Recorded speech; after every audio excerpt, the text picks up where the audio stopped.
sat here for about 15 minutes. Look at this. Holy smokes.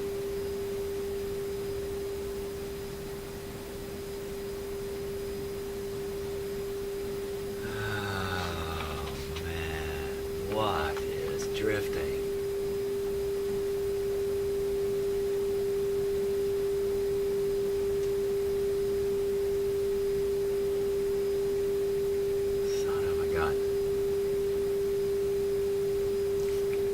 My signal generator is a pretty rugged beast. Never had it drift before like that. Fade out. It's not drifting, but fade out. I can see from the frequency counter it's not drifting. It's just not drifting. So either the radio is fading in and out, or somehow my setup here is introducing a fade. That fade is so gentle. You know, if you got like a loose clip lead or something like that, you don't see that kind of fade. Look, it's still going up in strength.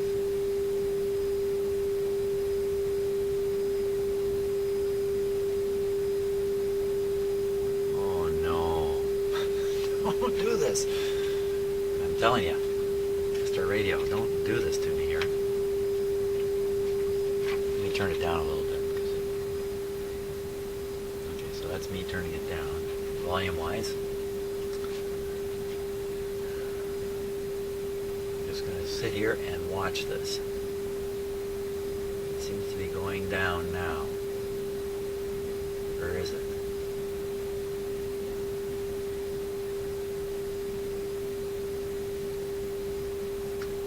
I tell you, the strangest thing is it always seems to be when I move. No, I'm not moving, and it's going.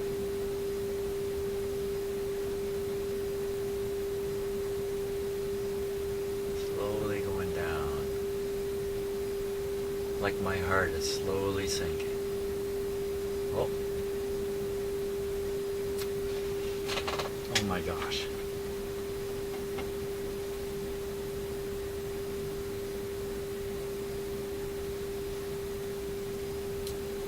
Well, it's not a happy situation here. Can't say I've ever played the AM radio and heard it fading, but then I really haven't played the radio very much on this. I kind of wanted to do all the fix-up work and then didn't play it. It's certainly not the meter itself. I'm hearing it and I'm seeing it on the meter.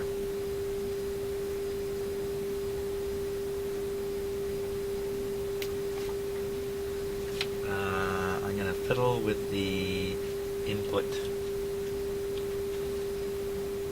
wires here and watch what happens.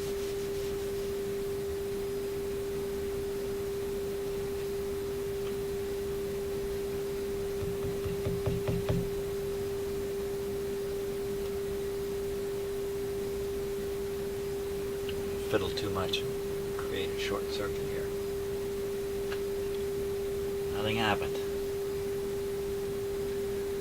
It's either the radio or receiver or my signal generator. Chances of it being the signal generator just about null. Let's see, I think I can switch my signal generator meter to monitor the output.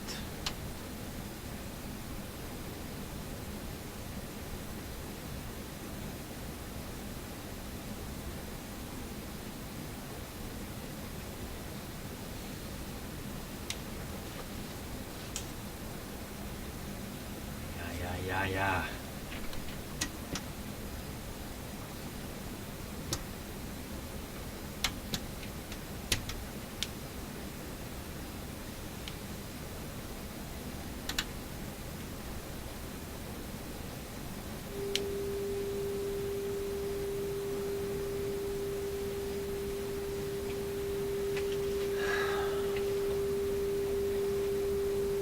Well, I may have just discovered the hard way that this radio has a fade in it. I do have my new can of Freezy spray. let's try a little tapping and wiggling, but you know, that slow motion fade, which I don't see anymore. I'll wiggle up some tubes here.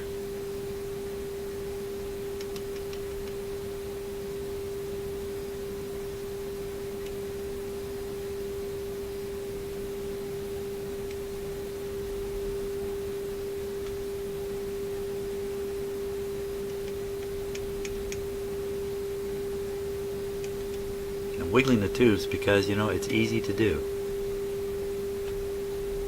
But again, slow up and down. I was going to say, it seems to me every time I physically move my body a fair bit, this fade thing happens, but I'm sure it's just a coincidence. Running around my house, I could hear this tone. I never noticed it fade away, but I wasn't paying enough attention.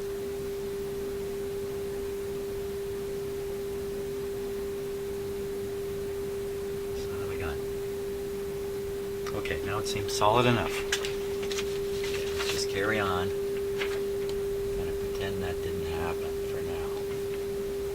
Because I think I can still tune this, even if it is fading in and out. I can still tune the IF, and I really need to do it. So, the next step is turn down the volume. I'll listen to it. As long as it's fading very slowly, I can do the tune-up. T10, second AM IF. Down here. Second AM IF. Towards the back between the 6AL5 and the 6AV6. Upper string. That's it right there. That would be it right there. So here we go. Okay, watching the meter very carefully.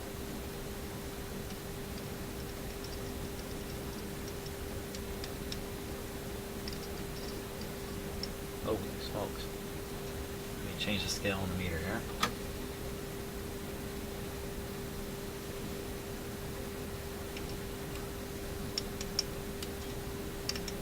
Wow.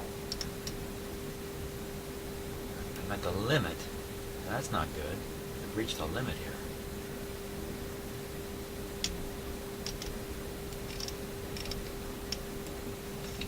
Wow.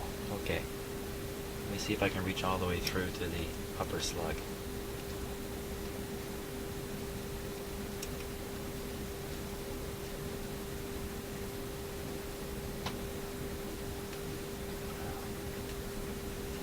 Can't really tell. So I'm going to go in from the top. There we go.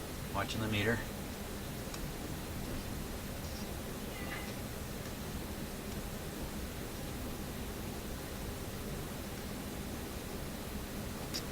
Make sure the frequency is 455, which it is. Got a heck of a boost on that.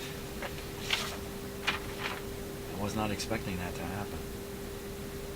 Next one is pin 7 of V8. I really want to do this without touching any of the setup. Do this AM/IF. Even if I just get that done, good enough for now. So 6BE6 pin number 7.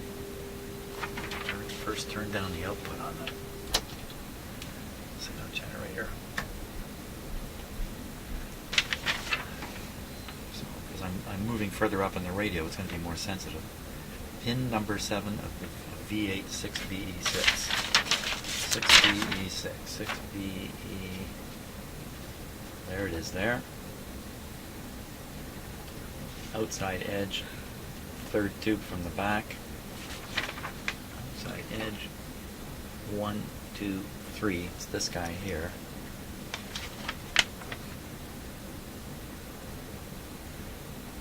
Pin number 7. Okay, so it'll be 1, 2, 3, 4, 5, 6, 7 pin tube. Pin number 7. Pin number 7 is connected to 80 something. something, 80 something, something like that. Pin number 7, 22, 68. There it is. So that's it. So that's definitely pin number 7. Okay, take off signal generator. Put it on pin number 7. Trying not to short anything. Turn the radio up. Okay, so we're getting a little bit of radio stuff in there. That's okay. And now we're going to tune. We're going to tune T9. T9 almost certainly is that. But rather than guess, the first BE6, BA6, definitely that. Okay, here we go.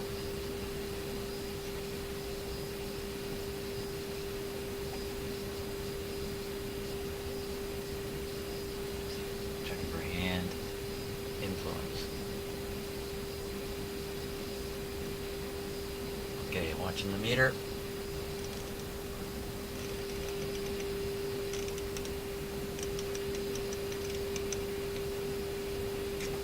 Okay, at the top. Watching the meter again.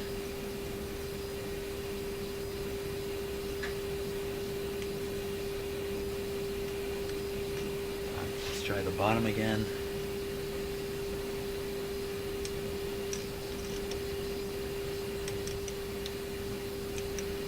Oh, I don't like using these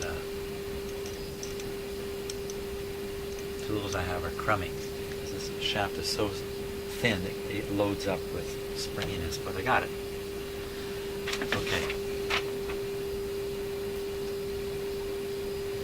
From here on, now we're doing actual 600 kilohertz. So we've done the IF. Got quite a boost. Impressive. And that drifting didn't happen again.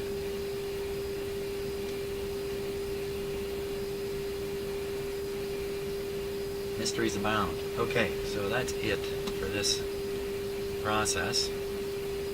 By the way, I shot a bunch of video without any audio while I was setting up all my equipment. So I doubt I'm going to post that. Maybe that's a good thing. So, okay, next thing will be checking the dial calibration and things like that. But that's going to come later today because I'm off to do other things. Thanks a lot for watching. Hope you got a kick out of watching all that. See you in the next video.